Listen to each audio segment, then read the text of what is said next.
팟캐스트들의 당나귀 귀 시즌 4. 오늘을 살아가는 여성 노동자들의 어려움을 속 시원히 파헤쳐줄 평범한 여성 노동자들의 비범한 이야기, 을들의 당나귀. 오늘 진짜 기대됩니다. 네, 네 시작하겠습니다. 이 웃음이 나서 다음 멘트를 막 잊어버리고 있습니다. 네. 네, 저희 대중문화와 젠더편 시작하도록 하겠습니다. 어떻게 이 격동의 시기를 천지를 배경으로 사진을 찍는 이 격동의 시기를 어떻게 지내시는지 근황을 나눠보고 그리고 이제 오늘의 본격적인 얘기를 시작을 해보도록 하겠습니다.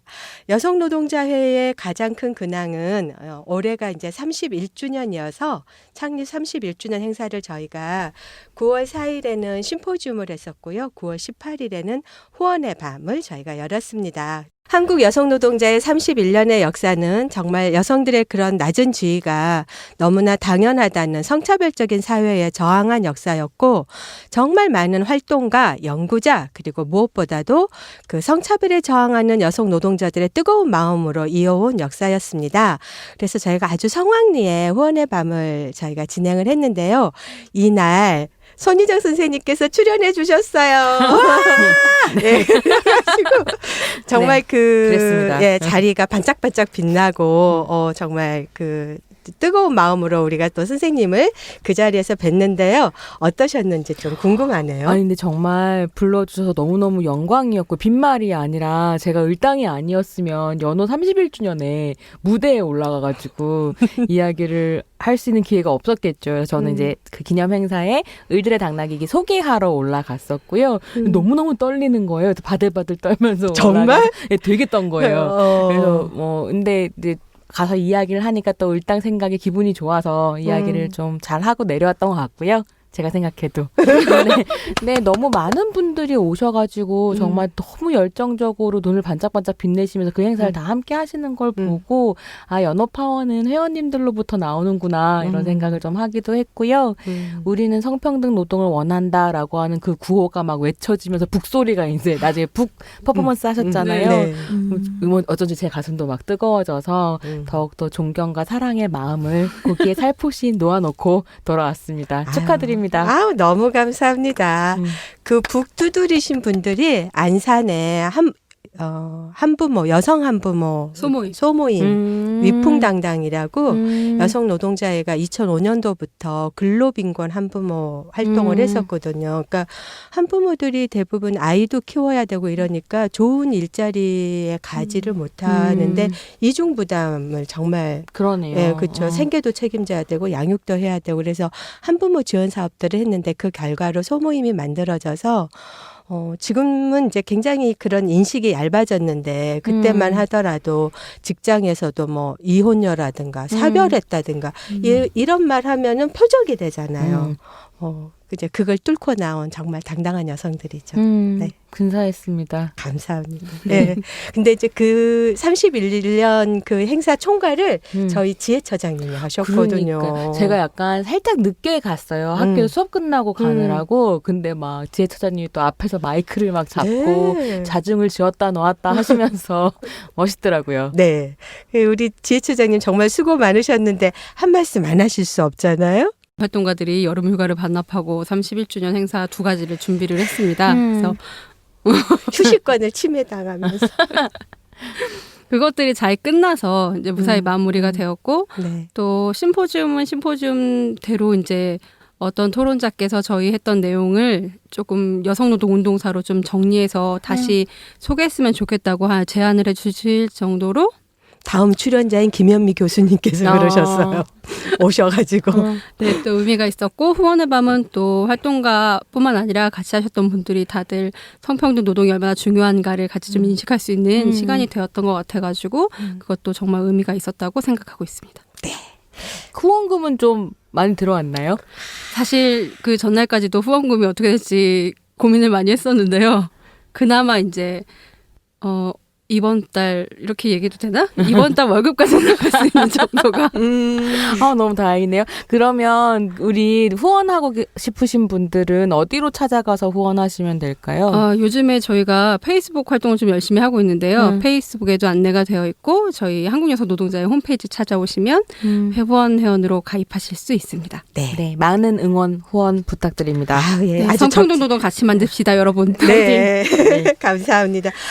그리고 그 외에도 또 저기 손희정 선생님 어떻게 지내고 계셨어요? 되게 정신없이 바쁘게 늘 지내고 있는데요. 네, 저희가 지난달에 방송하면서 안내드렸었잖아요. 을들의 당나귀기 책으로 지금 네. 예, 단행본 준비하고 있는데 원고 거의 다 들어와서 이제 출판사에서 편집자님이 만지기 시작하셨고요. 아싸. 그래서 아마 뭐 올해 말이나 내년 1월 초 정도에는 책이 아싸. 나올 것 같은데 여전히 저희는 그 을들의 당나귀기 단행본 제목을 공모하고 있습니다. 맞습니다. 그래서 페이스북 등으로 연락을 주시면 보내주신 분들 중에서 추첨을 하거나 하는 방식으로 책 나오면 보내드릴 테니까요. 많은 참여 부탁드립니다. 대중문화와 젠더편만 가지고 책이 지금 나오는 거라서 들어보시는 애청자들께서는 이런 이야기들이 모이면 이런 제목이다 하는 감이 좀 오실 수 있을 것 같아요. 네. 정말 좀 응모 들어와서 정말 좀 멋지고 근사하고 아름다운 책. 새끈한 제목. 예, 이렇게 길게 풀었는데 새끈한 책이 네. 나왔으면 좋겠습니다. 예, 그리고 오늘은 좀 뜨거운 주제에 대해서 저희가 이야기해 보려고 하는데요. 많은 분들이 반가워하실 만한 게스트를 모셨습니다. 네. 청취자분들이 깜짝 놀라셨을 거예요. 이때까지는 없었던 을당에는 없었던 어떤 에너지가 스튜디오를 휘감고 있는데요. 맞아요.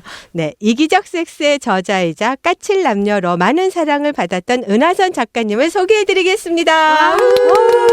네, 안녕하세요. 섹스 칼럼니스트 은하선입니다. 반갑습니다. 네, 제가 평소에 그 을들의 당나귀기 관심 있게 보고 있었는데 이렇게 또 불러주셔가지고 나오게 됐네요. 네, 반갑습니다. 환영합니다. 네. 사실 저 같은 경우에는 은 작가님 을당 스튜디오에서 뵙게 돼서 너무 반가운데요.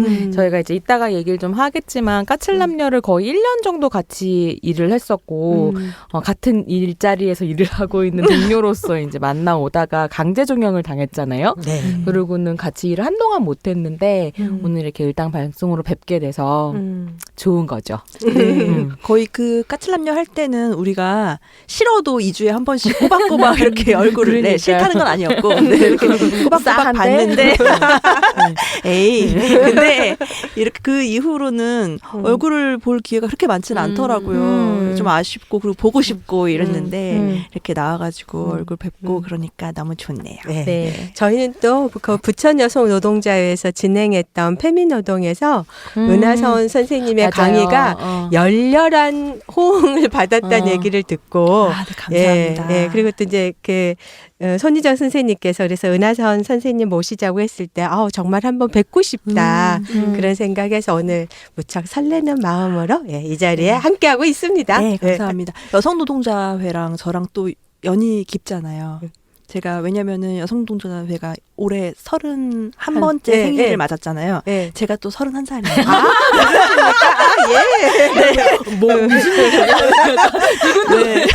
무슨 인연이 너무 진지하게 받아주셔서 제가 무슨 말을 해야 되나 이거 괜찮은가 싶었어요 지금. 네, 아무튼 그렇습니다. 네. 역시 연예인을 부르니까 화기애애한 것으로. 제 주변에 누구누구 인스타그램 사진으로 기사화되는 유일한 사람이에요. 네. 되게 쓸데없이 제가 깜짝 놀랐잖아요. 큐퍼 때는 그 무지개 곰돌이를 안고선 이렇게 사진을 찍었는데 그게 기사가 나가더라고요. 그래서 무슨 일인가 싶었는데 되게 쓸모는 없어요. 유명만 해지지 쓸모는 없어요. 네. 그 쓸모 있음에 대해서 오늘 좀 얘기를 해보면 될 것 같아요. 약간 유명무실한 셀럽인 건가요? 네, 그런 것 같아요. 유명만 해질 뿐이에요. 네. 네. 과연 그런지 한번 이야기를 들어보겠습니다. 그 내용이 어떤 건지 오늘 은하선 선생님 모시고 얘기를 나눠보도록 하겠습니다. 그래서 그래서 오늘은 은 작가님의 그간의 활동과 까칠남녀 사건을 비롯한 다양한 백내시 사건 그리고 미투 운동에 대해서 얘기를 나눠보도록 할 텐데요. 예, 그래서 바로 젠더 돋보기를 시작을 해보도록 하겠습니다. 손유정 선생님, 오늘 젠더 돋보기 주제를 좀 소개를 해주실까요? 예, 은하선 작가님 모셨던 이유도 이제 이것들이랑 다 연결이 좀 되어 있을 것 같은데요. 요즘 한국에서는 정말로 이제 페미니즘에 대한 백래시가 점점 심해지고 있는 상황입니다. 그래서 언제 한번 일당에서도 다뤘으면 좋겠다라고 생각하는데 요즘에 말하자면 안티페미니즘 이데올로그, 그러니까 안티페미니즘을 그냥 뭐 인터넷 같은 걸 떠드는 것이 아니라 막 책으로 쓰고 팟캐스트를 만들고 이것이 굉장히 공신력 있는 이야기인 것처럼 방송에 나와서 얘기하고 이런 식의 이제 사람들이 점점 가시화되고 있는데요. 그 사람들의 네트워크가 약간 만들어지고 있는 것 같아요. 그래서 그러니까 뭐 일상적으로 펼쳐지는 백래시의 안티페미니스트 이데올로그들이 등장하고 워낙 원래도 공신력을 가지고 있었던 뭐 저널리스트들이 안티페미니즘을 얘기하고 이런 식의 양상이 펼쳐지고 있는데 이런 것들을 백래시라고 할 때 이게 어떤 양상인지 그리고 우리가 이걸 어떻게 좀 봐야 되는지 그런 이야기들을 함께 나눠보고 싶어서요. 이렇게 얘기하면 좀 오해가 있을 수도 있겠지만 백래시의 아이콘이라고 불리는 제가 백래시라는 건가요? 네. 고난의 아이콘으로 아이콘이라고 읽혀지네요. 네, 네. 이제 고난의 아이콘이라고 할 수 있는 그러니까 가시적으로 드러나는 백래시 사례들 되게 많이 경험하셨어요. 은하선 작가님께서. 그래서 이제 그 이야기들을 나눠보기 위해 은 작가님을 불렀습니다. 근데 왜 그렇게 되냐면 사실은 그러니까 은하선 작가 같은 경우는 무엇보다 섹스에 대해서 말하는 여성이고 섹스 칼럼니스트라고 소개하신 것처럼 섹스에 대해서 말하는 여성이고 페미니스트이고 섹스 토이 판매자이면서 커밍아웃한 양성애자거든요. 사실 한국에서 커밍아웃한 양성애자는 이렇게 내놓고 뭐 아마 활동하는 처음이죠. 네, 있긴 하겠지만 이렇게 뭐 방송이나 이런 곳에서 양성애자라고 커밍아웃한 것은 제가 거의 최초라고 해도 예, 과언이 아니겠죠. 그렇죠. 공중파의 바이섹슈얼 커밍아웃은 은하선 작가 처음인 것 같아요. 네, 맞습니다. 확실히. 그러네요. 네. 네. 그래서 이제 그렇게 이제 다방면으로 활동을 하고 계신데다가 모든 게 다 전선이네요. 네, 그럼 다 전쟁터예요. 네, 전부 다 지금 쥐레가 전쟁터예요. 팍 터지고 있는. 거기에 이제 2015년에 베스트셀러가 됐었던 이기적 섹스의 작가이기도 하죠. 근데 지금 이제 대표님이 얘기하신 것처럼 이 중 한 가지만 해도 사실 한국에서 과도하게 관심을 받고 부당한 시선의 대상이 될 수 있을 텐데 이걸 다 하고 계시는 탓에 여러 가지로 네, 어려움을 좀 겪고 계십니다. 네, 그렇습니다. 근데 어려움을 겪고 계시다기에는 에너지가 넘치셔갖고 아까 저 어려운 고난의 사람이에요. 아이콘이라고 네, 했는데 지금 어려워요. 이렇게 웃고 있어도 어렵습니다. 네. 어려워요. 네. 각자의 어려움이 있는 거니까 저도 어렵습니다. 정말 믿어주세요. 네. 네, 얘기 들어보도록 해야겠어요. 그 어려움의 시작부터 얘기를 좀 들어보면 좋을 것 같은데요. 이게 네. 왜냐하면 그러니까 페미니스트 활동을 언제부터 어떻게 시작하셨는지 이런 걸 저는 방송에서 얘기를 좀 해보고 싶은데 저도요. 네, 왜냐하면 은 작가님이 어쨌든 여러 가지 활동을 하고 계시는데 굉장히 많이 받는 공격 중에 하나가 너 어디서 뭐 하다가 나와가지고 페미니스트랍시고 돈 벌고 다니냐 이런 얘기를 막 듣기도 하거든요. 그러니까 오늘 깜짝깜짝 놀랄 일이 굉장히 많으실 거예요. 아니 돈 벌고 다녀요. 먹고 살지. 그래서 그런 이야기들 많이 듣죠. 왜냐하면은 그러니까 여성주의자라고 했을 때 대체로 사람들이 여성 학자를 많이 떠올리는데 그러기에 제가 또 학교에서 여성학을 전공하거나 이러진 않았던 거예요. 그래서 제가 그러다 보니까 너는 왜 공부를 제대로 하지도 않았고 그러니까 전문성을 가지고 있지도 않은데 왜 여성학이나 여성주의에 대해서 떠드냐라는 이야기를 듣기도 하고요. 또 뭐 섹스 칼럼니스트라는 것만으로도 이제 섹스 칼럼니스트가 대체 뭐냐, 섹스 칼럼니스트 뭐 얼마나 많이 했다라는 거냐 이런 식의 막 이야기들을 막 많이 하면서 대체 너의 전문성은 어디 있냐, 전문성도 없으면서 네가 인권 강의를 하는 건 대체 뭐냐, 그래서 어그럽군 않냐, 너는 정말로 사람들의 관심을 받기 위해서 노력하는 사람일 뿐이지 사실은 가지고 있는 게 없고 역사가 없고 그래서 갑툭튀한 거 아니냐 이런 식의 이야기들 많이 툭 튀어나온 건 아니냐. 아, 네, 갑자기 툭 튀어나온 건 아니냐 이런 이야기들을 많이 들었는데요. 사실 그거는 2015년도에 제가 이제 이기적 섹스 처음 냈을 때부터도 많이 들었던 이야기였어요.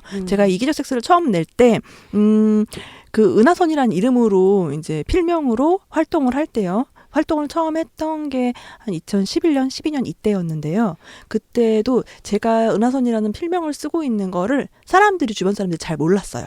그래서 어떤 분 같은 경우에는 이렇게 마주쳤는데 너 혹시 은하선이라는 사람이 쓴 글 읽어봤냐? 그래서 저한테 이렇게 보여주기도 했어요. 갑자기 맨스플레인 생각나지 선생님. 저는 얼굴을 안 드러냈으니까 그래서 사실은 나야 이러면 막 너무 화들짝 놀라면서 실망하고 그게 너란 너였다니. 말이냐? 그래서 내가 너 따위가 쓴 글에 내가 이렇게 감동을 받았다니 막 이러면서 이렇게 페미니스트들이 이런 얘기를 하기도 하고 그랬었는데 제가 이제 그 책이 나올 때까지도 이기적 섹스라는 책이 나올 때까지 저를 좀 숨겼었어요. 그건 사실 의도가 좀 있기도 했었고 없기도 했었는데요.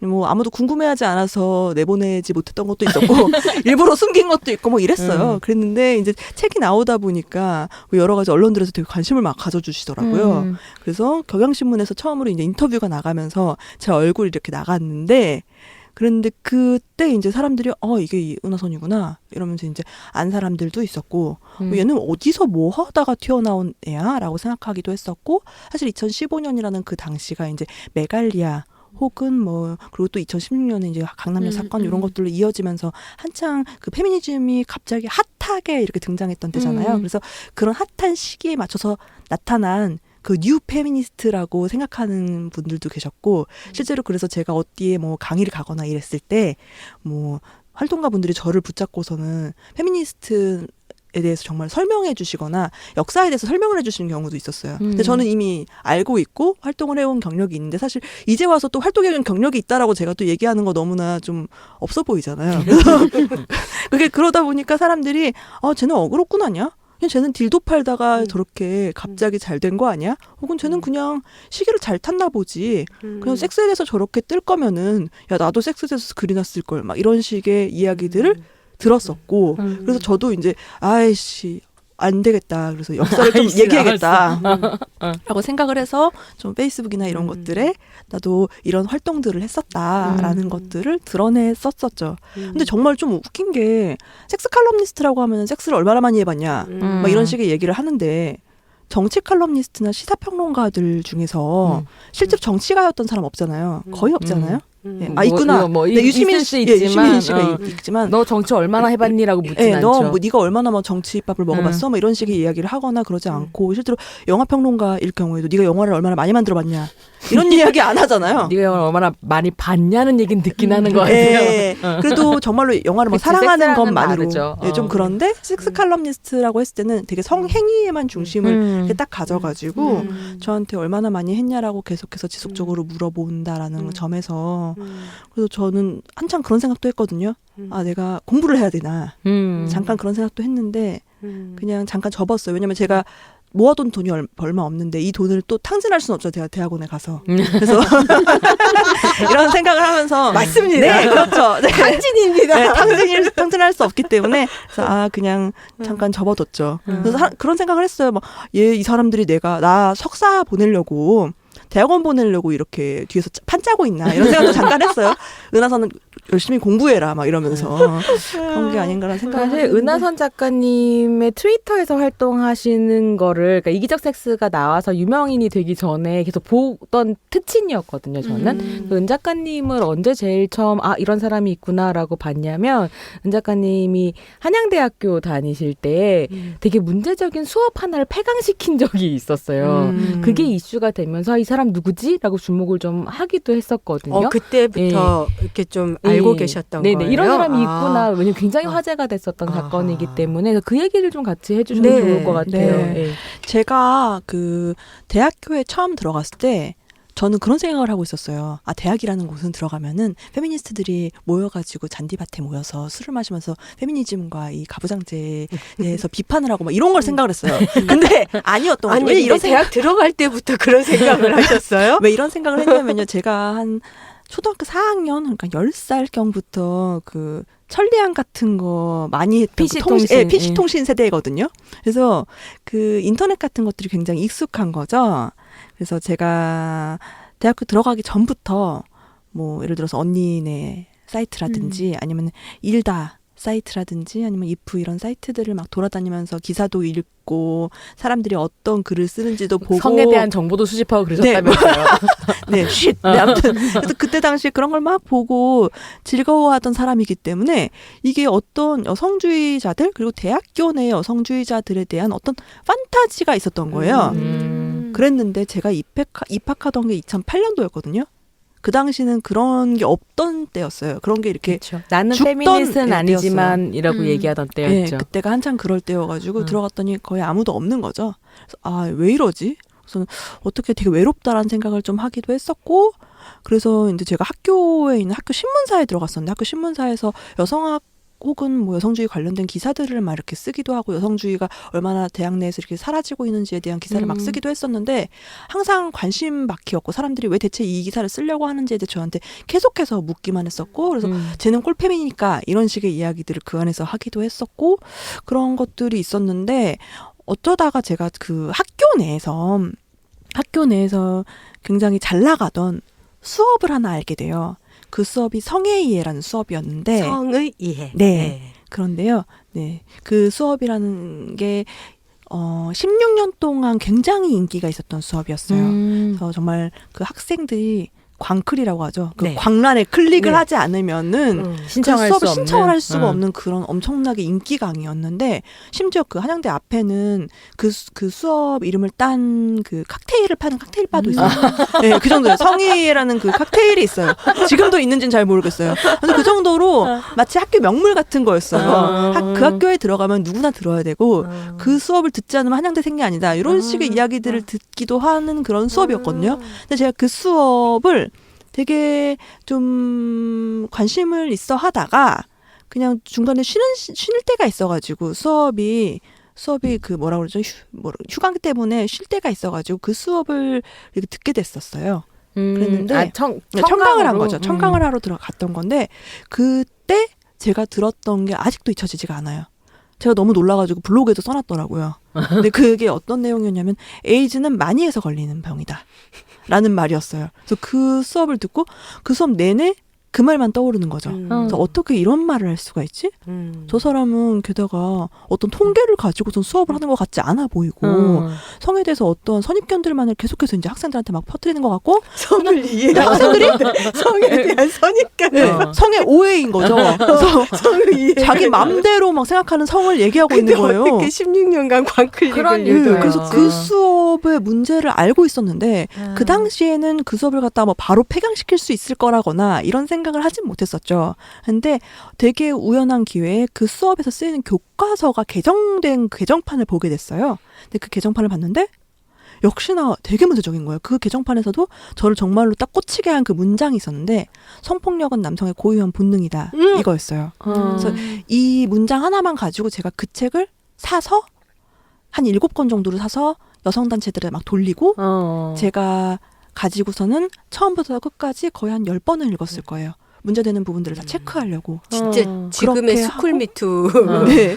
그렇게 하면서 네. 학교 내에서 저를 도와줄 사람들이 또 필요하니까. 근데 제가 친구가 많지가 않거든요. 그래서 게다가 또 페미니스트들 친구 또 없고 네. 그래서 가지고 어떻게 이걸 혼자서 할 수 없을 텐데 그러면서 이제 양성평등센터에 찾아갔어요. 학내 네, 양성평등센터. 예. 그랬는데 거기서 저한테 이렇게 말씀을 하시는 거예요. 이건 명백한 성희롱이라고 볼 수 없기 때문에 도와줄 수 없다.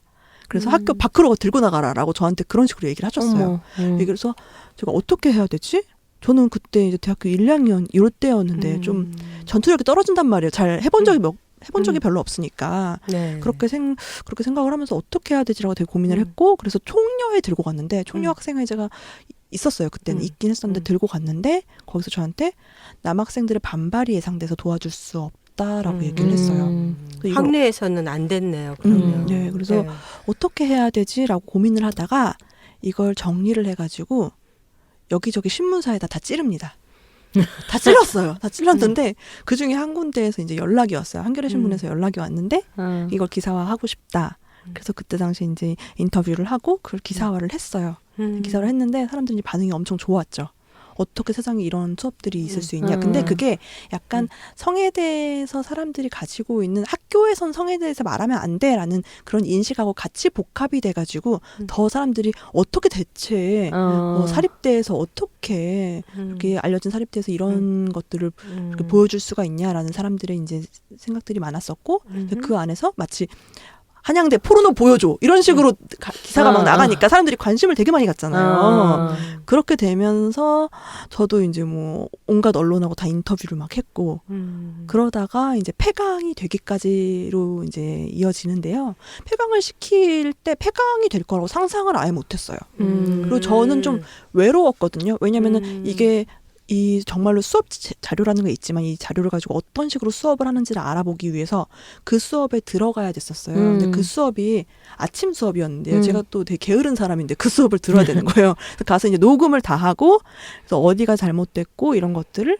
SNS를 통해서 계속해서 공유를 하고 사람들의 RT를 좀 많이 해주면서 좀 그게 좀 빛을 발했던 거죠. 그렇게 되면서 이 수업에 대해서 어떤 문제점들을 사람들이 인식을 하게 되고 그렇게는 만들었는데 그 다음에 뭘 해야 될지 잘 모르겠는 거예요. 왜냐면은 제가 그때 이제 학교에서 학교 입학했을 때 학교 내에 페미니스트들이 진짜 없다라는 생각을 가지고서는 그 학교 밖에 있는 그 언네트워크라는 단체에서 활동가로 있었어요. 그렇게 되면서 그 언네트워크 단체에서 활동을 하면서 그 성애의 수업 폐강 운동을 같이 했던 거였거든요. 그러니까 대학교 1, 2학년인데 이미 거기 여성 언니 네트워크에서 활동가도 하면서 네, 이렇게 그랬던 거죠. 그래서 그때 되게 많이 도와주셨어요. 활동가들이. 왜냐면 저는 이걸 어떻게 이렇게 만들어가지고 뭐 단체들의 이런 성명서를 만들고 이런 폼을 잘 모르잖아요. 왜냐면 운동을 해본 적이 없는 꼬꼬마니까. 저는 그때 어느 정도였냐면은 그 자보를 뽑을 줄 모르잖아요. 자보를 어디서 뽑는지 모르는 거예요. 근데 또 손으로 쓰긴 싫어. 그래서 이걸 뽑아야겠다는 생각은 큰데 그래서 이걸 어디서 뽑아야 될지 생각하다가 을지로에 가요. 근데 일주일에 문을 닫았더라고요. 그래서 돌아오는 막 이렇게 그러기도 하고 이런 일들이 있었거든요. 되게 잘 몰랐던 거죠. 어떻게 해야 되는지 어떻게 해야 되는지 잘 몰랐었는데 그런 여러 가지 도움들을 굉장히 많이 받았었고 또 SNS에서도 사람들이 많이 관심을 가졌었고 또 언론에서도 주목을 해주면서 이제 또 SNS에서 사람들이 같이 하고 싶다는 사람들이 좀 모이기도 했었고 그래서 이런 것들이 모든 게 이렇게 다 복합적으로 모이면서 그 수업이 폐강이 됐어요. 그러니까 이 얘기를 들어보면 볼 수 있는 것 중에 하나가 왜 2015년에 트위터부터였을까라고 하는 것에 대한 답도 사실 있는 거죠. 학교에 양성평등센터 가도 우리 몰라. 총료도 아무것도 못해. 그랬을 때 한 사람이 이 체제랑 싸우려면 사실은 되게 이제 사람들을 만날 수 있는 좀 더 제도 밖에 있는 공간이 필요했었던 거고 트위터에서 도움을 많이 찾을 받았죠. 수 있었던 거잖아요. 그런 것도 같이 고민해 볼 수 있을 것 같아요. 그러게요. 그 당시에 어떻게 운동을 하는가에 대해서 사람들이 많은 지금보다 더 많은 고민들을 하고 있던 시대였다라는 생각이 들고 그래서 그 시대를 좀 잘 많은 도움을 받았던 그래서 운동이 잘 되었던 건데 사실은 어떤 대학 내에서 어떤 것 수업이나 이런 그런 강사나 뭐 교수에 대해서 문제적이라고 얘기를 해서 그 사람을 끌어내리는 건 거의 불가능하잖아요. 제가 듣기로는 이게 거의 마지막이었던 것 같아요. 지금까지는 어떤 대학이라는 곳에서 강사로 그렇게 10년 넘게 재직하던 사람을 갖다가 끌어내린 것, 학생이 이 일은 제가 듣기로는 그전에도 없었고 그 후에도 없었거든요. 지금까지는요. 이거는 어떻게 보면 되게 중요한 사건인데 이런 걸 제가 했었다는 거죠. 네. 왜냐면 제가 그 당시에는요 너무 창피한 거예요. 이게 어디 가서 네가 했던 운동을 좀 얘기해봐라라고 하고 자꾸 글로 남겨야 된다라고 하는데 너무 창피한 거예요. 이게 나 혼자 한 것 같지 않고 사람들이 너무 도움을 많이 받았었고 SNS 너무 도와줬기 때문에 가능했던 일인데 마치 저의 공처럼 돌리는 게 너무 부끄러워서 사실은 그 당시에는 되게 말을 못했고 그 당시에 남겨놓은 글도 거의 없어요. 근데 그거를 어쨌든 은 작가님이 그 안에서 어떤 일을 했는가를 이야기하는 게 결과적으로는 은 작가님과 누가 함께 하고 있었는가에 대한 기록이기도 한 것 같거든요. 맞아요. 그렇죠. 그렇죠. 개인화된 어떤 사유화된 기록이 아니라 공적 기록이 되는 거니까. 네. 우리의 기록이기도 하니까요. 그 뒤로 학교 다니기는 괜찮았었나요? 굉장히 화제의 인물이 되셨을 것 같네요. 제가 되게 무서웠던 게 그 성애에 관련된 이제 기사가 나가면서 이제 제가 문제적인 부분들을 막 이야기를 하고 했는데 사람들은 생각보다 어떤 사람들은 아 그래 근데 이 수업 그냥 한번 듣고서는 잊어버리는 수업 아니야? 왜 굳이 이렇게까지 공론화 시킬 때 사람들이 더 오히려 관심 갖고선 집중하는 거 아니야? 막 이런 식의 이야기들을 하기도 했었는데 일단은 한양대라는 이름이 들어간 그 기사들이 나오니까요. 학교를 사랑하시는 분들이 또 계시잖아요. 맞아요. 그래서 학교 망신이라는 얘기를 맞아요. 너무나 하면서 어떻게 학교 망신 시키는 이런 일을 누가 할 수가 있냐. 그래서 학교 밖의 사람이라는 이야기들이 제일 많이 떠돌았었거든요. 한양대생이 네. 아닐 것이다. 이대생일 것이다라는 그 이야기 가장 많이 돌았었어요. 또 이대생은 네, 되게 왜 또 웃기죠. 호출되어 오죠? 갑자기 이대생들이 와서 한양대에서 그 수업을 듣고서는 밖으로 가지고 가가지고 여성단체 그런 꼴패미들의 그런 도움을 받아가지고 이걸 폐강을 시킨 거다. 이런 식의 이야기를 한다거나 그 갑자기 노동운동에 투사가 돼가지고 그 선생님이요. 알고 보니까 그 막둥이가 있는 사람이래요. 근데 강사였을 거잖아요. 교수가 아니라 강사였단 말이에요. 그렇다 보니까 그런 사대보험이나 이런 혜택을 못 받은 거죠. 그래서 제가 한 가정의 가장을 실업자로 만들었다 이런 식으로 하면서 갑자기 막 노동운동을 하시는 거예요. 사람들이 막 그렇게 하기도 하셨고 그래서 저는 되게 무서웠어요. 그 안에서 무서웠다. 얘를 색출시켜라라고 계속 얘기를 해서 제가 그래서 무려 이틀이나 밥을 못 먹었어요. 네. 퇴학을 당하거나 이런 조치를 당할까 봐요. 혹은 아니면 뭐 학생들이 제가 테러를 할거나 저한테 막 하거나. 테러를 하거나 이럴까 봐 그래서 학교를 제대로 다니지 못할까 봐가 좀 그게 두려웠었고 그래서 저를 좀 드러내지 않고 활동명을 써서 또 활동을 했었는데 다행히 저를 막 그렇게 드러내갖고 얘가 누구다, 얘가 무슨 과에 다닌다 이런 식으로 하는 사람들이 없었어요. 왜냐면은 제가 학교에 친구가 없었잖아요. 그래서 누군지 제가 누군지 아는 몰랐어요. 사람이 네. 없었던 거구나. 제가 누군지 몰라가지고 사람들이 그래서 저를 갖다가 딱히 색출하지도 않았었고 그러다가 이제 좀 무섭고 그런 것들이 좀 지나가고 그때쯤에 사실은 폐강이 됐었던 거고 그리고 이런 것들을 어떻게 하면 모을 수 있을까가 굉장히 저의 관심사였어요. 왜냐면은 저는 분명히 저 전에 제가 입학하기 전에 학교에서 페미니즘 활동을 했던 사람들이 있었다고 전 들었는데 왜 지금은 없는 것이며 왜 이어지지 못하는 것이며 왜 성애의 운동은 나 혼자 한 것 같으며 왜 나는 외로운 느낌이었으며 이런 것들이 너무나 중요했거든요. 저한테. 그래서 그 아카이빙 사업을 너무나 하고 싶었어요. 그래서 그 아카이빙 사업을 하기 위해서 사람들을 또 모읍니다. 그래서 트위터에서요? 네, 트위터에서 모았어요. 그래서 한양대 반성폭력 반성차별 모임 월담이라는 걸 조직을 하고요. 지금까지도 있어요. 그래서 그 모임을 조직을 해서 사람들끼리 모여가지고 그러니까 정말 진짜 옛날에 총녀라는 것이 처음 생겼을 때부터 시작해서 그런 정말 한대 신문의 역사를 전부 다 훑었어요. 그래서 한자를 모르는 게 너무 많잖아요. 옛날 신문은. 그럼 한자를 막 그려가지고 네이버에서 막 이렇게 해보면서 그걸 다 찾아가지고 같이 그걸 다 모아가지고 그걸 이제 일종의 아카이빙을 해서 이제 뭐 전시도 하고 오프라인으로도 전시를 하고 온라인으로도 전시를 하고 온라인에 지금 다 모아놨죠. 그때 당시에 뭐 예를 들어서 뭐 90 몇 년도에 이런 걸 했다라던데 이분 아시냐 하면서 아름아름 전화번호를 다 돌려가지고 연락을 이렇게 드리고 내가 가지고 있는 게 이게 책자가 하나 있는데 이거 괜찮냐라고 물어보시면 저는 우편으로 받아가지고 스캔을 다 하고 다 끝난 다음에는 다시 돌려드리고 이런 과정들을 통해 가지고 모든 것들을 이제 다 모았었어요. 그때 당시에 또 어떤 게 있었냐면은 예를 들어서 신문을 보면 우리는 총녀만 다 찾잖아요. 여 이런 거 보면 여 막 이러면서 이렇게 찾고 막 이랬었는데 그다음에 총녀 학생의 그 실에 누가 용변을 부어놓고 간 거예요. 어머. 똥을 싸놓고 간 거죠. 그래서 이래서 이게 테러냐? 왜? 이게 테러냐 뭐냐 하면서 우리가 너무나 관심을 갖고 이건 대체 테러라면 이거는 사건으로 분류해야 된다. 그래서 막 이렇게 분류를 하려고 막 했는데 그때 당시 이제 총녀학생 회장이었던 분한테 이제 연락을 돌려가지고 물어보니까 노숙자분이 오셔서 그냥 싸고 가신 걸로 이렇게 끝났다. 그래서 아 그랬구나 하면서 또 해프닝으로 이렇게 넣고 이런 과정들이 굉장히 재밌었고 그래서 이렇게 연결이 되는구나. 그래서 아 정말 지금 있었던 일이 비슷한 일이 반복되기도 하는구나. 이런 것들을 많이 느꼈고 그래서 아카이빙을 지금까지도 계속 하고 있어요. 지금도요? 네, 지금 월담 활동가들도 계속해서 아카이빙을 계속하고 있어요. 그 사이트에다가. 네. 그런 걸 하면서 어떤 거를 느끼게 되나요? 일단은 혼자가 아니라는 거? 혼자가 아니, 아니다. 예, 그리고 갑자기 튀어나온 건 없다라는 것. 그리고 모든 것들은 계속 반복된다라는 것들을 많이 느꼈거든요. 그래서 전 지금도 아카이빙이 너무 중요하고 뭔지 잘 모르겠을 때는 일단 아카이빙을 하는 게 되게 중요하다는 생각이 들어요. 왜냐면 나중에 그게 뭔지 분석하는 건 나중에도 늦지 않으니까. 그래서 그때 당시 굉장히 중요하네요.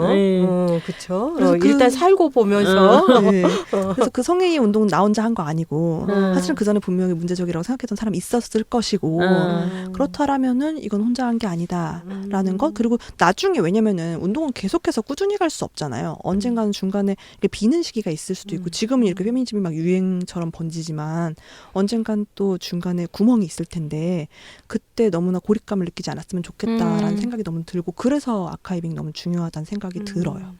본인의 그런 외롭다라는 그 경험이 아카이빙을 통해서 어떤 역사적인 그 궤적을 쌓아가는 그런 또 이 이유가 되기도 하는 것 같네요. 미래에 그런 또 외로움을 겪을 누군가를 위해서 하는 작업? 네, 그렇죠. 이 얘기를 막 듣고 있으면 약간 사회학도거나 여성학도일 것 같은데 전공은 또 악기세요. 악기를 한 사람인데 그래서 이제 이런 식으로 여러 가지 활동을 하다가 졸업을 하고 유학 가셨었잖아요. 네, 맞아요. 근데 어떻게 해서 다시 유학 안 끝내고 오신 걸로 알고 네, 맞아요. 유학도 그러면 악기로 가신 네. 거예요? 제가 클래식 음악을 초등학교 때부터 계속 했었고 오보에라는 악기를 전공했었고 그래서 계속 이제 음대도 나오고 예종일고 거쳐서 음대 나오고 그 독일에 유학 가기도 했었고 이랬는데 사실 그 이기적 섹스라는 책이 나왔던 2015년이 제가 독일에 있을 때였거든요. 베를린에 있을 때였는데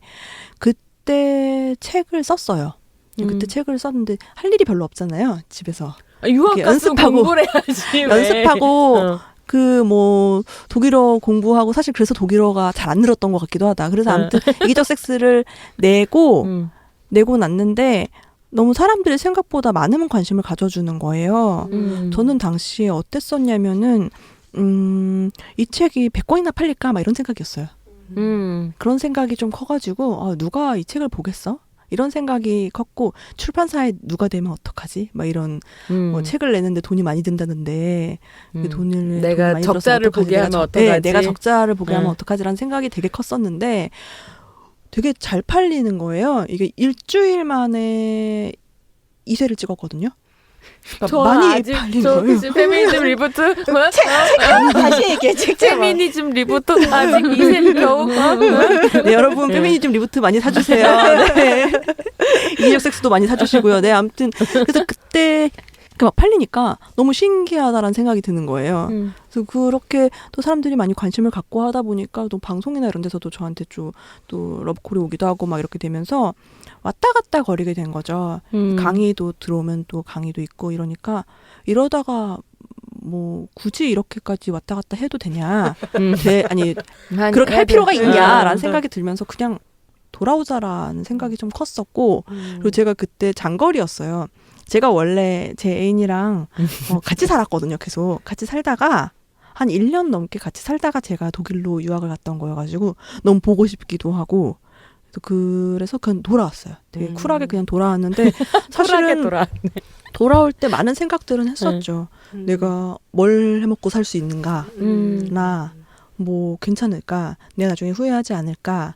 내가 음악을 계속 하지 않은 것에 대해 후회하지 않을까라는 생각도 되게 많이 했는데 둘 중에 하나는 선택해야 되는 시기였고 그걸 좀 선택을 해서 한국으로 돌아왔다라는 생각이 들고 지금은 다시 돌아가도 한국으로 돌아오는 걸 택할 거라는 생각이 들어요. 네. 근데 이게 아까 뭐 100권이라도 팔릴까 싶었다라고 생각하셨었는데 사실 전 나오자마자 그 책 봤거든요. 2015년에. 근데 그게 굉장히 시기가 좋았던 건 분명히 있는 것 맞아요. 같아요. 페미니즘 리부트라고 하는 물결이 막 닥쳐왔고 여성들이 페미니즘 책을 읽고 싶어 하던 때이기도 했어서 그때가 은하선 작가의 이기적 섹스랑 같이 게일 루빈이라는 미국 학자의 일탈이라는 거의 막 900페이지가 되는 엄청나게 성적으로 급진적인 책이 나왔었는데 그것도 막 4만 원 넘어가는 어려운 이론서인데 생각보다 잘 팔렸었던 맞아요. 거죠. 그랬었어요. 이런 식의 이제 도서 시장과 여성들의 요구가 만나는 시기였는데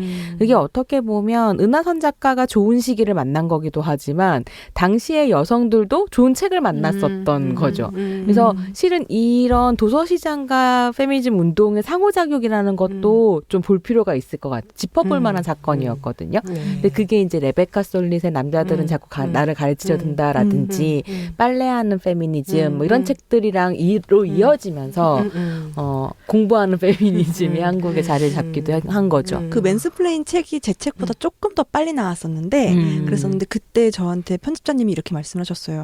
아, 이기적 섹스를 조금만 더 빨리 나왔어야 되는데 왜냐면은 그 맨스플레인 책이 한창 잘 팔리던 그 시기에 팔았어야 되는데 근데 그게 몇 달 차이가 안 났거든요. 근데 한 번도 그 출판 시장에서 이런 식으로 페미니즘 도서가 팔린 적이 없으니까 이게 당연히 끝났다고 생각을 하신 거예요. 근데 그게 첫 차였죠. 정말로 첫 차였다는 차였던 생각을 못 하셨어요. 그래서 그게 당연히 막차인데 제가 너무 책을 늦게 냈다라는 생각을 하셨었거든요. 그런데 그게 아니었죠. 저도 되게 당황했었어요. 아, 이렇게 팔릴 수 있다라니. 근데 지금 생각해 보면은 그 페미니즘이라는 것을 가장 쉽게 접할 수 있는 것이 섹스라는 주제이고 그래서 어떤 사람들은 대체 이렇게 사적인 이야기들을 굳이 할 필요가 있냐 이건 그냥 사적인 섹스 이야기일 뿐인데 이걸 왜 굳이 페미니즘적인 그런 시각으로 바라보려고 하냐 그건 불가능한 거 아니냐 그냥 자기가 섹스 많이 했는데 이거 좀 있어 보이려고 이렇게 버무린 거 아니냐 이런 식의 이야기들을 하시기도 했었어요. 그랬는데 저는 너무나 섹스는 사적이지 않고 너무나 정치적인 거라고 생각을 하고 그래서 누구보다 더 쉽게 그렇게 섹스에 대한 그런 칼럼으로 접할 수 있는 그런 책이 또 이기적 섹스가 아니었나라는 생각이 들고 제가 섹스 칼럼을 쓰게 됐던 이유가요. 사실은 그 성애에 아까 얘기했던 그 수업 때문이었어요. 그때 당시에 학생들이 정말 너무나 성애 오해들을 보면서도 성애 이해라고 착각하는 경우들이 너무나 많았고 예를 들어서 아이를 가졌는데 병원에서 남자인지 여자인지 제대로 성별을 알려주지 않아서 그래서 잘못 태교를 해서 생겨낸 게 동성애다. 이런 식의 이야기를 한다거나. 네. 너무 맥락 없는 얘기라 뭐 할 말이 없어요. 정말 뭐 아주머니 하면 아주머니고 할 만큼 했으면 할만이다. 뭐 이런 식의 이야기를 하거나 되게 웃을 수도 울 수도 뭐 없네요. 아니면 자기가 너무나 포르노를 많이 봤으니까 이렇게 수업 오랫동안 하면서 차라리 찍어오면 A풀을 주겠다. 이런 식의 이야기를 하면서 지금 생각해보면 몰카를 종용한 거죠. 그렇죠. 그런 식의 발언들을 한다거나 이런 일들이 있었는데도 사람들은 너무나 재밌어하고 그 수업 때마다 맨날 웃는 거예요. 저만 못 웃는 거죠. 그래서 내가 이렇게 챙수가 없구나라는 생각을 그때 했었는데 아무튼 정말 그 사람들이 웃는 것이라고 하는 것들 사실은 어떻게 보면 되게 문화적인 것들하고 너무나 연결이 되어 있는 거잖아요. 그렇기 때문에 너무나 중요하다는 생각이 들었었는데 그렇다면 이 사람들을 웃게 하면서 문제적이지 않은 섹스 칼럼을 어떻게 하면 누가 쓸 수 있을까라는 고민을 좀 많이 했었고 그러다가 나도 야하지만 문제없는 거 쓸 수 있어 막 이러면서 책을 글을 쓰기 시작했던 건데 그 글에 좀 사람들이 관심을 많이 가져줬었고 그러다가 이제 책으로까지 연결되게 됐었죠. 우리가 흔히 그 음담패설이라고 즐겼던 것들이 대부분은 성폭력이거나 이런 것들이 많았던 맞아요. 거잖아요. 그러니까 그냥 웃으면서 지나갔던 얘기들이 사실은 인격에 대한 침해이거나 정말 성의 오해에서 나오는 얘기였던 것 같은데 근데 이제 쭉 은하선 선생님 얘기 듣다가 저는 이제 사실 그 이기적 섹스를 최근에 이제 모신다고 하면서 이제 읽었어요. 그러니까 후루룩 읽히더라고요. 재밌죠. 예, 그래서 이제 그러면서 질문을 이제 하고 싶었던 게 이렇게 섹스에 대해서 공론화를 해야겠다고 생각하게 된 이유가 뭘까? 이제 그게 궁금했는데 지금 말씀하신 거 보니까 성은 정치다라는 이제 그런 생각에서 이 주제를 선택하셨다. 네, 그게 좀 컸었죠. 네. 그 성애의 이후에 쓰게 된 거니까 사실은 그 영향이 굉장히 컸기도 했고요. 그리고 또 2000년부터 저는 그 아까 말씀드렸다시피 그런 천리안이나 이런 통신을 막 통신을 즐겁게 이렇게 향유하던 그런 그런 세대의 사람인데 그래서 제가 어릴 때부터 예를 들어서 뭐 성고민방 이런 것들 들어가서 구경하고 이런 것들을 좀 좋아했었거든요. 근데 뭐 거의 야설을 빙자한 상담글들 막 올라가 있고 그렇잖아요. 그런 것들을 보면서 좀 섹스에 대해서 관심이 있었어요. 그리고 또 뭐 여성 동화라든지 이런 거 뒤에 있는 그런 섹스에 대한 책들 있잖아요. 그런 뭐라 해야 되지? 맞아요, 그런 맞아요. 상담 코너 이런 것들을 막 보면서 무엇이든 물어보세요. 되게 좋아했단 말이에요. 엄마한테 대음순이 뭐야 하고 물어봤다가 엄마가 막 화내고 이런 일들을 경로하시고. 경로하고 이런 일들을 겪었었어요, 많이. 그리고 또 그 2000년대 초반에 한창 나왔던 코스모폴리탄이라든지 이런 싱글 그리고 또 커리어 우먼들을 겨냥한 그런 패션 잡지들이 막 그때 쏟아져 나왔었는데 그런 것들을 좀 많이 읽기도 했었죠. 왜냐면 여성 동화를 읽으면서 자랐던 꼬마니까 얼마나 또 잡지를 좋아했겠어요. 그래서 그런 것들을 읽으면서 자랐던 세대이기도 했었는데 왜 대체 이런 잡지에 나오는 섹스 칼럼이라고 하는 것들은 왜 항상 너무나 전형적일까? 왜 대체 이 성행위의 수업과도 같은 그런 비슷한 맥락에 이렇게 여자들은 어떻게 하면 자기 남편이나 남성 파트너들을 즐겁게 해줄 수 있을 것인가에 이렇게 머물러 있는가에 대한 그런 문제의식 같은 것들을 계속 가지고 있었거든요. 여성이 왜 성적 주체가 되지 못하나? 성적 주체가 되지 못하나도 있지만 대체 왜 봉사를 하는 것처럼 해야 되는가에 대한 얘 왜 향유하지 못하나? 네, 향유하지 못하냐. 근데 사실은 그 향유하라는 이야기들을 계속 하기도 하는데요. 향유하라고 하면서 중간에 빠져 있는 것들이 있어요. 빠져 있는 것들이 향유를 했을 때 사회적으로 어떠한 취급을 당하는지에 대한 이야기가 너무 빠진 채로 향유를 하라라고만 계속 얘기를 하는 거죠. 네가 세상이 얼마나 많이 바뀌었는데 야, 너 섹스앤더시티 본 적 있지? 그러면서 야, 이렇게 많이 바뀌었으니까 너도 섹스를 갖다가 부끄러워하지 말고 즐겨라고 얘기하는 거예요. 그래서 그 마광수의 그런 창녀 담론과 이런 것들이 계속 만나면서 그런 식의 이야기들이 막 버무려지는 거죠. 그 와중에 이런 이야기들만 나오면은 사람들은 마치 이렇게 생각하잖아요. 섹스에 대해서 이야기를 못하는 여성들이 그냥 개인적인 그런 창피함을 가지고 있는 사람인 것처럼 아직 사회에 뭔가 적응하지 못한 사람인 것처럼 이야기를 하는데 저는 그 중간 지점을 너무나 짚어야 된다는 생각이 들었거든요. 그래서 창피해할 수도 있어. 근데 창피해하는 이유는 너무나 당연하다. 그리고 사실은 그리고 섹스를 싫어할 그런 자유라는 것은 섹스를 좋아할 자유와 너무나 맞닿아 있는 이야기라는 그 말을 너무나 하고 싶었고 그래서 어떻게 하면 사람들이 가장 잘 읽히는 그리고 사람들이 쉽게 읽는 그런 글을 쓸 수 있을까를 고민하다가 섹스 칼럼이라는 거를 어떻게 보면 찾았던 거고요.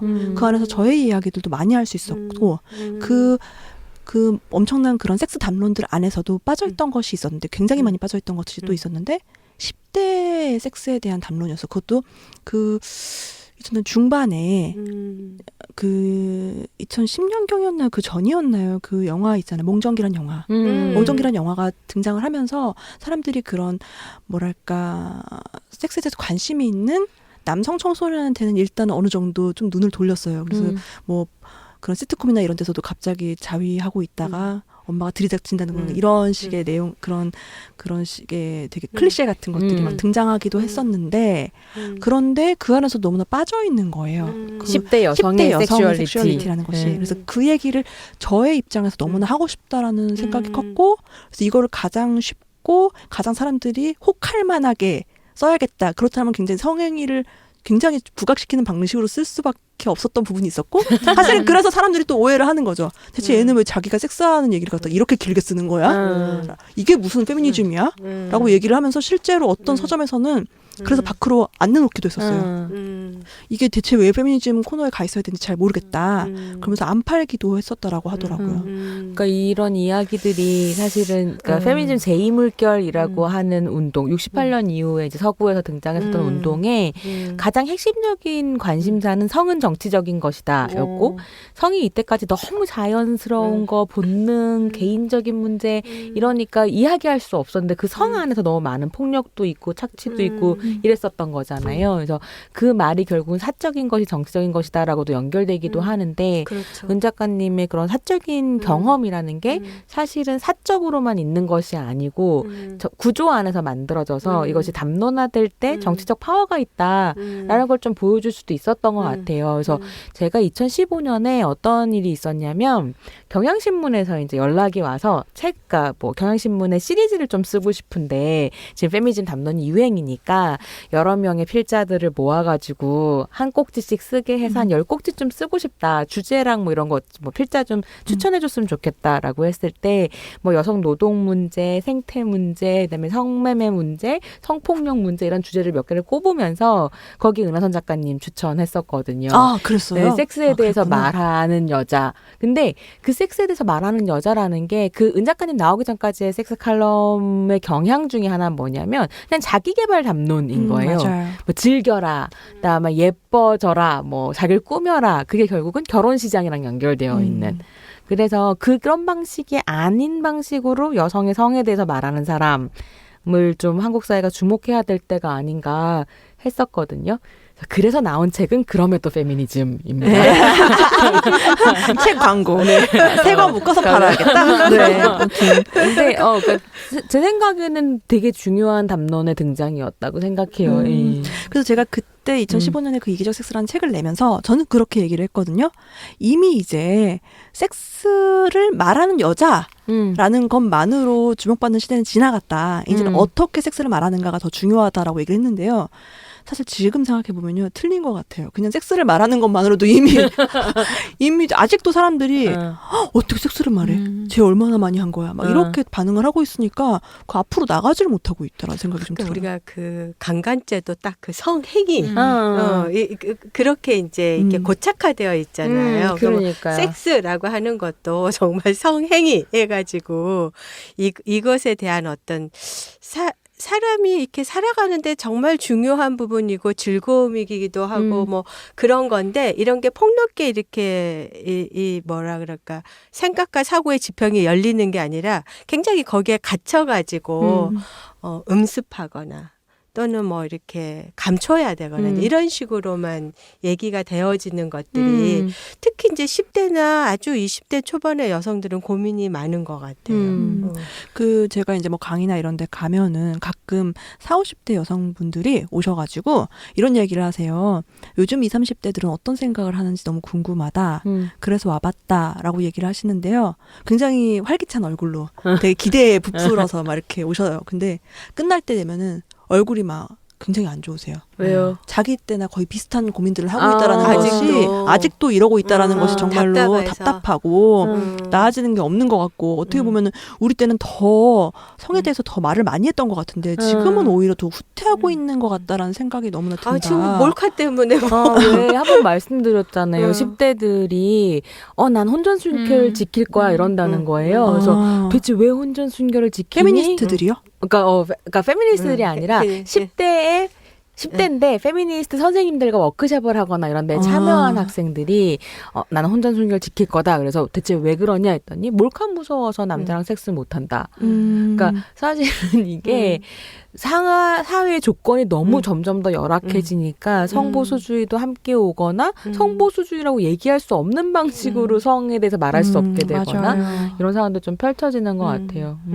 2007년, 2008년 이때 보면은 제가 이렇게 막 자료를 찾다가 보니까 그때 당시 민우회나 아니면은 그런 뭐 한국 성폭력 상담소 이런 데서 그런 자위 워크숍 같은 것들을 막 하기도 했었고 뭐 어디를 빌려가지고 다 같이 뭐 캠프처럼 가가지고 거기서 서로 그 의사 한 분 막 모셔놓고 그 가정의학과 의사였는지 이렇게 모셔놓고서는 서로의 그런 자궁 경부를 같이 보는 그런 질경으로 보면서 서로 걸 봐주는 거죠. 이런 식의 그런 워크숍들을 하기도 하셨더라고요. 그랬는데 지금은 그런 거 오히려 못 하거든요. 저도 잘 못해요. 제가 좀 부끄러워가지고. 그래서 지금 그래서 막 은하선은 너무나 리디컬하고 막 이런 사람이 없다라고 이야기를 하시는데 사실 저도 돌아가 보면은 오히려 2000년대 초반이나 아니면 2007년 막 이럴 때 사람들이 했던 것들에 비하면은 너무나 그런 부분에서는 후퇴하고 있다는 생각도 조금은 들거든요. 그 신자유주의와 전 연결되어 있다고 생각이 들어요. 사람들이 너무 먹고 살기가 힘들어지고 경쟁이 격화되면서 이게 뭔가 에너지가 있어야 뭐 내 몸도 탐구하고 타인에 대해서도 관심도 있고 그런데 전체적으로 너무 보수화되고 삶이 각박해지면서 좀 그러한 것들에서는 근데 탈각되지 않았나 생각을 저는 오히려 해요. 2000년대 초반에 신자유주의의 영향을 굉장히 많이 받았다고 생각을 해요. 그 성담론이라는 것이.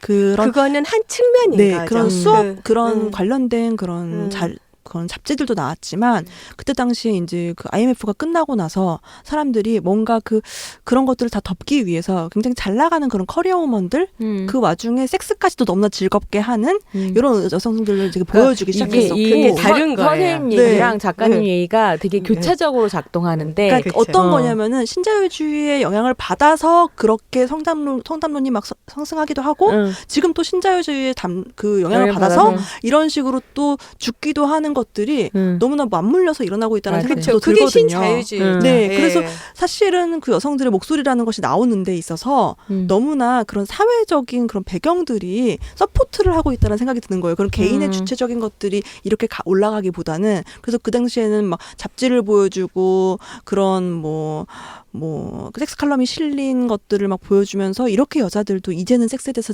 즐거움을 느껴야 될 때다. 뭐 이런 식으로 하면서 속옷 맞춰 입어라 하면서 속옷 세트 팔고 막 이런 식의 것들이 막 등장을 보면, 했었고 지금 얘기하신 것처럼 그 연관관계들 안에서 성담론이 그러니까 마켓 안에서 마케터블 페미니즘으로 성장을 했다가 한편은 또 백래시가 닥쳐오면서 2010년부터 저는 사실은 성담론이 되게 보수화되기 시작했다는 생각은 좀 들거든요. 그러니까 그게 정치적으로는 예를 들면 뭐 통진당 해산당하고 정교조 법의 노조 판결받고 이런 식의 이제 정치적 보수화랑 함께 어떤 상황들이 벌어지냐면 사문화됐었던 낙태죄 되살아나고 그래서 프로라이프가 막 돌아다니기 시작하고 그 된장녀를 넘어서 이제 김치녀라든가 삼일한 같은 식의 온라인 여성 혐오가 훨씬 더 강해지고 뭐 기독자우당 같은 거 나타나가지고 그 뭔가요?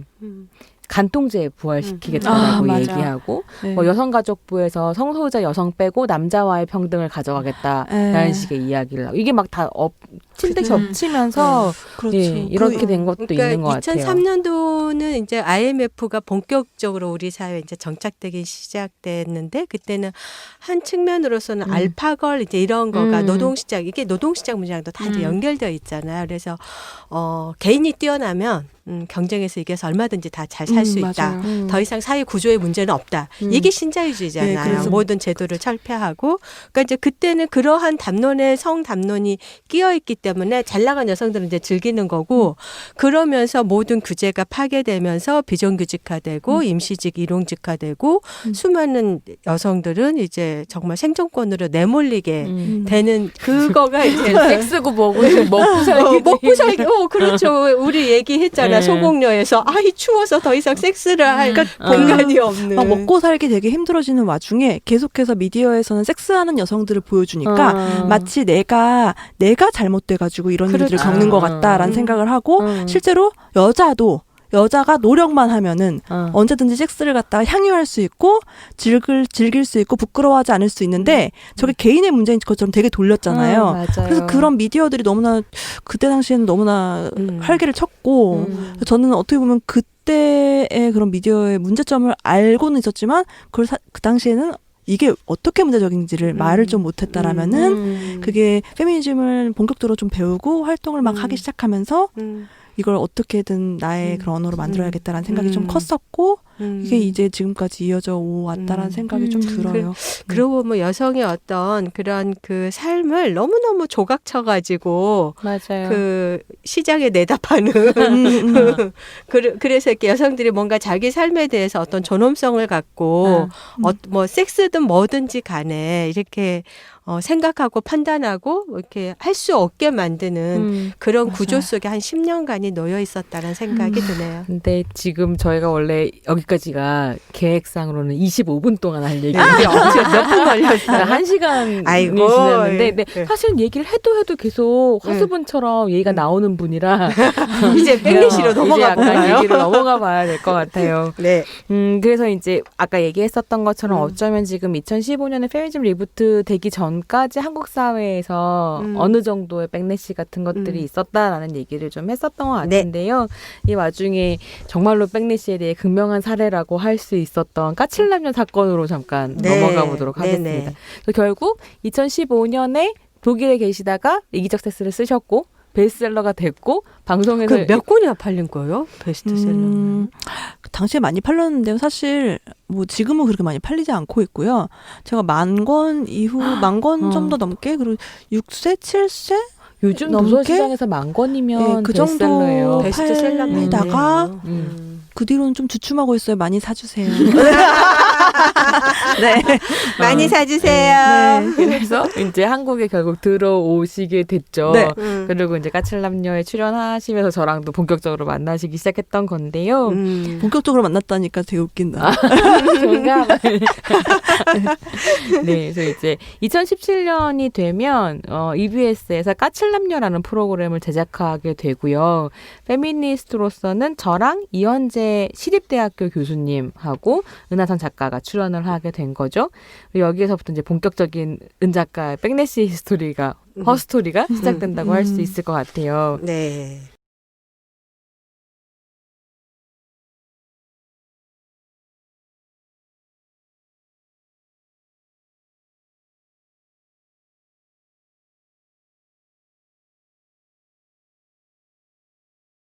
그러면은 좀 그 백래시 얘기를 그 은하선 선생님의 그 백래시 허스토리를 듣기 전에 백래시가 뭐냐라는 거에서부터 좀 제가 짚어 넘어가면 어떨까 싶은데요. 예.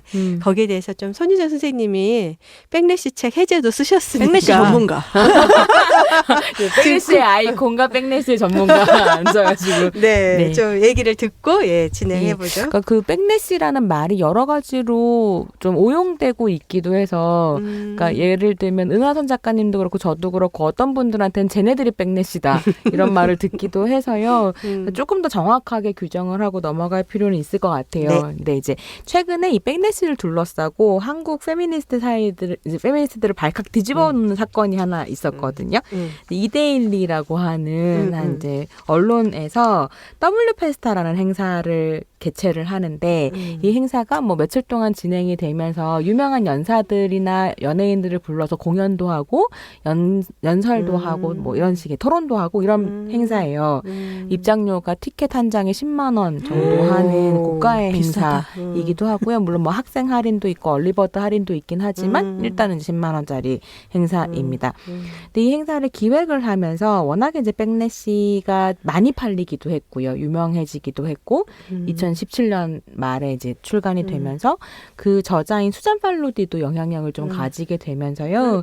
이 행사의 기조연설로 수잔 팔로디를 초청을 한 거죠. 근데 문제는 뭐였냐면 수잔 팔로디를 초청을 하면서 한국의 백래셔라고 할 만한 그 페미니즘은 틀렸다의 오세라비 작가와 그다음에 바른미래당의 이준석 최고위원 등을 이제 같이 초청을 한 거예요. 그러니까 사람들은 팔로디를 부르면서 백래시를 같이 초청한다는 건 수잔 팔로디한테 한국에 와서 한국형 백래시를 경험해 보라는 거냐. K 백래시.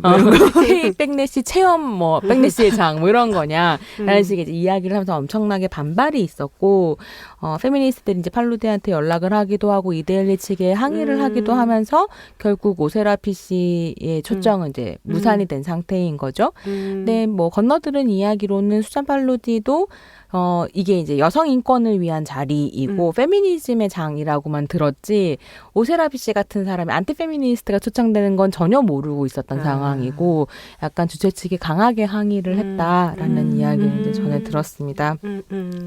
이제 그래서 그 사건은 그렇게 정리가 됐는데요. 그래서 그럼 도대체 백래시란 뭘까라는 생각이 좀 드실 텐데 백래시란 단어 자체는 수잔 팔로디가 1991년에 미국에서 이제 서서 출간을 했었던 책 백래시에서 나오는 개념입니다. 그래서 이제 이 책에 대해서 조금 더 설명을 드리자면요. 그러니까 페미니즘 역사에서 세 가지 중요한 선언이 있었다고들 해요. 그러니까 이때 세 가지 선언이라고 하는 건 사실 책들인데 일종의 이제 선언처럼 여성 운동에 큰 영향을 미쳤고 또 페미니스트들의 인식 전환에 큰 계기가 되었던 작업들을 이제 세 가지를 꼽는 거거든요. 그 첫 번째가 1949년에 출간됐었던 시몬느 드 보부아르의 제2의 성입니다. 그 유명한 제2의 성. 너무 유명하고 너무 두껍고 그래서 사람들은 사실 안 읽었지만 표지만 보고 그래도 읽은 것만 같은 이 느낌적 느낌. 이 문장만 들으면 다 읽은 것 같아. 그래서 아무도 안 읽었지만 이 책의 첫 문장은 모두 알고 있는 책. 맞아. 바로 여자는 태어나는 것이 아니라 길러지는 것이다. 라는 이제 첫 문장으로 유명한 작업이죠. 여기에서 보부아르가 얘기하는 건 사실 중요한 건 뭐냐면 여자는 태어나는 게 아니라 길러지는 것도 되게 중요한데 사실 어떻게 길러지는가가 핵심이거든요. 그랬을 때 어떻게 길러지냐면 제1의 성인 남자와 다르게 제2의 성 이등 시민으로 길러진다라는 게 보부아르의 중요한 이제 주장이었습니다. 그래서 그러니까 그게 이제 어떤 것을 어떻게 해서 등장하게 됐냐면 어떻게 보면 페미니즘 제1물결이라고 하는 건 참정권 운동을 통해 등장을 했었던 건데 그러니까 여성들이 참정권을 얻으면 평등해질 거라고 생각했는데 운동을 성공을 했고 끝나고 났는데도 전혀 그렇지 않았던 거죠. 도대체 뭐가 문제일까 했더니 여자는 제2의 성이구나 라고 하는 걸 이야기함으로써 여성들한테 엄청나게 큰 깨달음을 줬던 부분이 있었던 거고요. 네. 두 번째 선언이 1963년에 나왔었던 베티 프리단의 여성성의 신화입니다.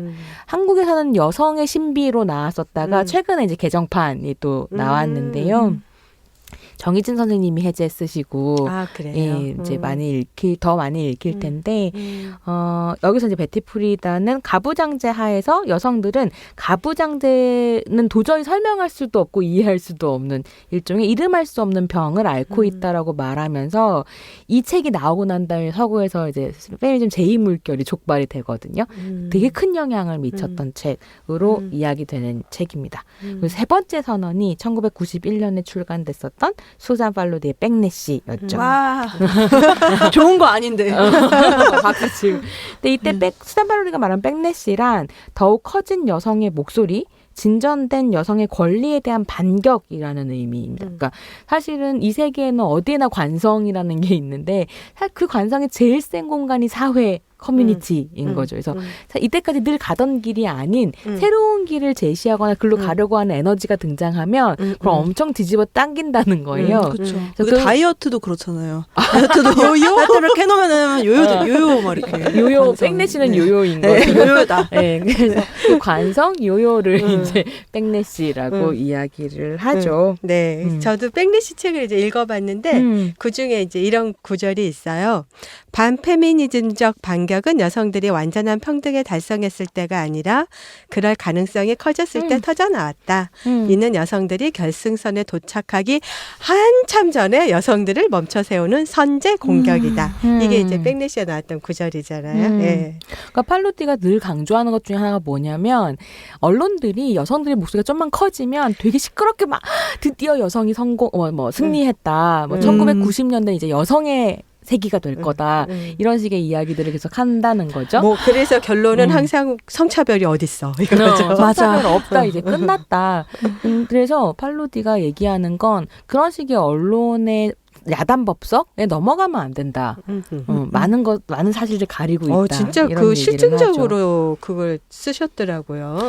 이 사람이 그렇게까지 꼼꼼하게 실증 연구를 하다니. 저널리스트 출신이어가지고. 그래서 그렇구나. 그러니까 백내시는 핵심 뭐냐면 그냥 사람들이 어중이 떠중이가 모여가지고 뭐 차별이 어딨어 역차별이 하고 광광광 우는 게 사실 백내시라기보다는 다양한 영역의 전문가들이 예컨대 뭐 패션, 정신과, 그다음에 뭐 교육학 이런 식의 이제 다양한 분야의 전문가들과 그다음에 대중문화에서 영향력을 행사할 수 있는 주체들이 페미니즘의 발목을 잡고 뒤로 끊는 걸 백내시라고 이야기하거든요. 그래서 그냥 보면 팩트에 대한 기술이고 과학적인 진실인 것처럼 보이는 말들이 예컨대 우울증은 페미니즘, 여자의 우울증은 페미니즘 탓이다. 여자의 빈곤도 페미니즘 탓이다. 올라가는 이혼율도 페미니즘 탓이다. 그래서 태어난 것도 페미니즘 탓이다. 페미니즘 탓이다. 라고 얘기하는 것들이라 이게 굉장히 지식처럼 보이는 것들인 거죠. 그래서 팔로디가 한 건 뭐냐면 이렇게 지식이자 팩트이자 인포메이션처럼 어머 발음이 왜 이래? 정보처럼 보이는 것들을 하나하나 팩트를 가지고 논박하다 보니 책이 이제 800페이지가 되는 거죠. 근데 흥미진진했어요. 읽는데. 엄청 두껍고 글씨도 많고 그런 책이잖아요, 사실. 근데 얘네들이 이제 이 세 권의 책이 선언이라고 이야기되는 건 뭐냐면 아까 뭐 제2의 성에서 잠깐 언급을 했지만 그러니까 페미니즘 제1물결은 경제권, 정치권, 교육권에서 남성과 여성이 동등한 권리를 가지게 되면 여성 해방이라고 이야기하면서 그걸 성취했는데 여성 해방 안 온 거죠. 그럼 도대체 뭐가 문제? 가부장제 문화, 여자를 제2의 성으로 만드는 문화가 문제구나라고 이제 시선을 돌리는 게 있었던 거고 여성성의 신비 같은 경우에도 사실은 40년대의 미국 사회까지는 말하자면 20년대에 뭐 참정권 획득하고 교육권 획득하고 그러면서 여성들의 목소리가 커지고 있었고 40년대는 엄청나게 그 세계 2차 세계대전 때문에 직장을 가지게 된단 말이에요. 지갑까지 가지게 되는. 근데 2차 세계대전 끝나고 난 다음에 미국 사회가 질서를 다시 회복하고 한편으로는 참전했다 돌아온 남성들에게 직업을 돌려주고 이러면서 백래시가 다시 닥쳐오거든요. 그래서 50년대에 완전히 여성 인권의 퇴행이 있었던 거죠.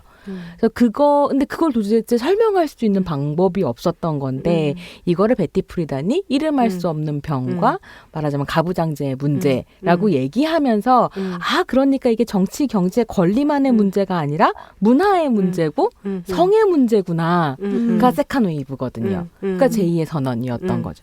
근데 그러고 난 다음에 70년대 이제 페미니즘 엄청나게 부흥했었잖아요. 여성의 목소리가 또 커졌겠죠. 근데 80년대가 되면 레이건 시대가 열리거든요. 그래서 다시 닥쳐온 백래시, 모든 게 여자의 탓, 통계도 다 여자 탓이라고 얘기하는. 그러니까 근데 그때 팔로디가 했었던 건 뭐냐면 아니야, 잘 들여다봐봐. 이거 페미니즘 탓이 아니고 사실은 여성이 불행하다면 그거는 페미니즘 부족해서야. 근데 왜 페미니즘 부족하게? 얘네들이 이런 식의 반격을 했기 때문이야 라고 하면서 그 이후에 사람들이 지금 이거 우리 탓 아니구나 라면 다시 손가락을 가부장제로 돌릴 수 있게 됐다는 거예요. 그러니까 세 번째 선언이라고 할 만하다는 거죠. 이거에도 이제 또 이렇게 글을 좀 제가 뽑아왔는데 이런 얘기가 있었어요. 그 백래시 책에 적의 얼굴을 알 수 없을 때 사회는 그것을 만들어낸다. 하락하는 임금과 불안정한 고용, 과도한 집값에 대한 걷잡을 수 없는 불안 같은 것들은 공격 대상을 필요로 하는데 1980년대에는 그것의 대체로 여성들이었다. 그러니까 이제 그런 70년대 경제 호황이 오일 쇼크로 이제 꺾어지면서 미국의 경제가 이제 굉장히 위태로워지면서 이 신자유주의가 득세를 하게 되잖아요. 희생물이 필요했던 거죠. 이걸 정치 경제가 해결해 줄 수 없으니까 그럴 때 잘 나가는 너희 여성들 때문에 우리 사회가 이렇게 뭐 지금 이제 우리가 마치 이명박근혜 때 이렇게 저출생도 뭐 여성 때문이고 요즘에요 다 이렇게 여자들 때문이라고 부동산 한 값 이렇게 폭등한 것도 여자들 때문이라고 그렇게 말할 수 있겠다. 얘기하거든요. 마담 뚜들이 막 돌아다니면서 막 그런 부동산은 이것저것 투기하고 되게 할 일 없는 사람들이 마담 뚜다 이런 얘기하면 모르겠는데 지금 이제 김어준의 뉴스공장에서 한동안 타겟으로 삼고 싶어 했던 게 분여회에서 담합해가지고 아파트 값 올리고 근데 그게 팩트가 아니라는 게 아니라 사실은 어떻게 해석하느냐의 문제인데 정책이라든가 다른 경제적인 문제 같은 것들을 주목을 물론 했었지만 거기에 더불어서 전업주부들만으로 이루어져 있는 분여회가 말하자면 시장을 교란하고 있다라는 식 프레임을 또 짜거든요. 근데 그런 거 되게 정말 집값 하나에 몸배달게 하는 이 사회에 대한 얘기는 없는 거예요 지금? 근데 그 얘기를 들으면서 약간 웃겼던 게 실제로 어쨌거나 남편이 밖에 나가서 뼈 빠지게 일하는 동안 집에서 놀지 말고 부동산이라도 잘 해서 돈 좀 벌어라 라고 얘기했었던 게 저는 대한민국 부동산 역사 안에서 전업주부들을 이렇게 뭐랄까요 부동산 역사를 끌어들인 방식이었다고 생각하거든요. 그때 당시에 막 그런 살림 CEO, 주부 CEO 이러면서 집안에서 놀지 않고서는 모든 것들을 경영하는 그런 것들 이제 주부라는 매니지먼트. 것도 진짜 매니지먼트다 이런 가정을 가지고서는 그러면서 정말 무슨 가족 경영 주부인데도 불구하고서는 정말 몸매를 잘 가꾼다거나 아니면 주부인데도 불구하고 이렇게 어떤 그런 발명을 엄청나게 해가지고 주부 발명가 이런 것들이 계속해서 나왔었잖아요. 그랬던 맥락들을 완전히 다 버리고서는 한가하게 진짜 집값 담합해가지고 올리는 시장 질서를 교란시키는 그런 식으로 이야기하는 게 진짜 맥락을 완전 다 깎아먹는 거죠. 저 이기적인 전업주부들 뭐 이런 것이죠. 진짜. 그 2016년 이후에도 그런 강남역 사건 이후에 많이들 이제 잘 사귀고 있었는지 모르겠지만 아무튼 사이가 좋았던 남녀 커플들이 페미니즘 때문에 헤어졌다는 이야기들 되게 많이 돌았었잖아요. 근데 그게 페미니즘 때문에 헤어진 게 아니죠. 이제는 정말로 눈을 떴고 아 이게 잘못됐다라는 거를 인식한 다음에 그렇게 말을 해보니까 정말 못 알아먹고 이래서 헤어진 건데 이게 페미니즘 때문에 이렇게 착하던 내 여자친구가 그렇게 착했던 우리 아내가 그 82년생 김지영 읽고서는 그렇게 잘못됐다 막 이런 식으로 하면서 페미니즘 탓하고 있는데 정말 이제 조금은 위로 올라와야 된다는 네.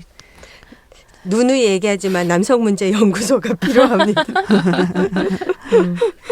이런 얘기를 들었는데 지금 백래시는 없다. 다만 여성들이 계속 말하니까 이제 전쟁이 있을 뿐이다. 이렇게 얘기하시는 분들도 있더라고요. 이런 건 어떻게 볼 수 있을까요? 백래시는 없다라는 말이 이제 또 깜짝 놀랐는데요.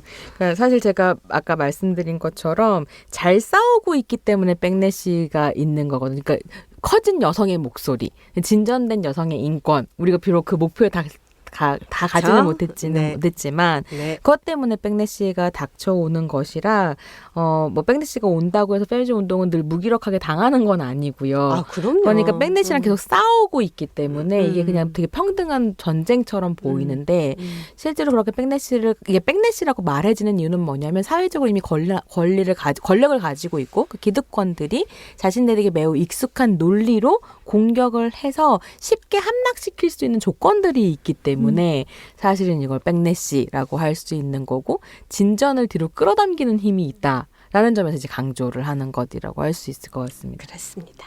반격인 거죠. 우리는 계속해서. 우리는 반격에 대한 반격을 하고 있는 중이고요. 그렇습니다. 팟캐스트들의 당나귀 귀 시즌4는 2018 서울특별시 성평등기금 후원 사업으로 한국여성노동자회에서 제작합니다.